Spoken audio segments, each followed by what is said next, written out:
శ్రీమాతరే నమ. శివాయ గురవే నమ. నామం అనేది కేవలం ఒక పదం కాదు. అది భగవంతుని శక్తిని మనలోకి తీసుకువచ్చే ఒక సాధనం. భావంతో జపించిన నామం మన మనసుని శుద్ధి చేస్తుంది. భావం లేని జపం కేవలం శబ్దంగా మిగులుతుంది.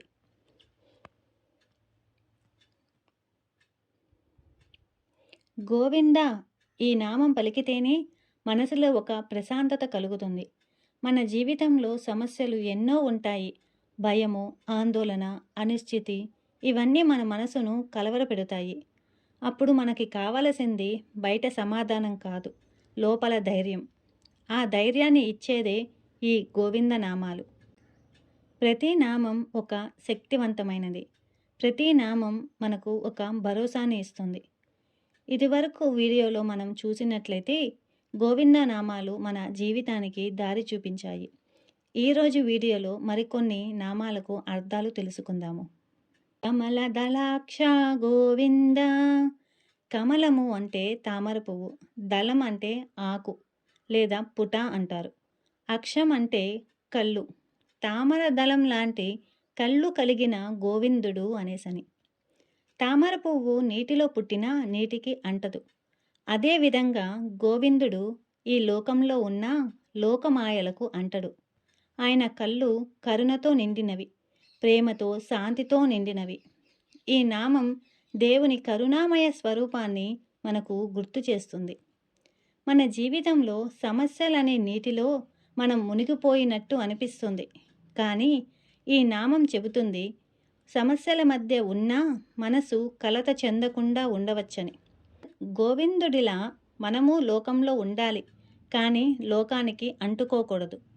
ఎప్పుడైనా భయం కానీ, బాధ కానీ, అయోమయం వచ్చినప్పుడు ఈ నామం జపిస్తే మనసులో అలజడి తగ్గుతుంది, హృదయం చల్లబడుతుంది. నన్ను గోవిందుడు తన కరుణ చూపుతో చూస్తున్నాడు అనే భావన మనకు లోపల ధైర్యాన్ని ఇస్తుంది. ఉదయాన్నే దీపం పెట్టినప్పుడు కానీ, లేదా మనసు కలతగా ఉన్నప్పుడు కానీ 3 సార్లు నెమ్మదిగా కమల దళాక్ష గోవింద అని 3 సార్లు మెల్లగా మనసులో జపించండి.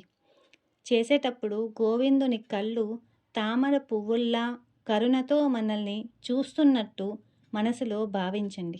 ఇప్పుడు మరొక నామానికి అర్థం తెలుసుకుందాము. కామిత ఫలదాత గోవింద.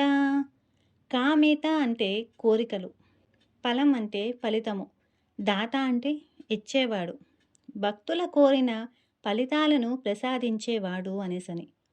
మన కోరికలు చాలాసార్లు మన అవసరాల వల్ల పుడతాయి. కానీ గోవిందుడు మన కోరికలు ఎలా ఉన్నా మనకు మేలు చేసే ఫలితాన్నే ఇస్తాడు.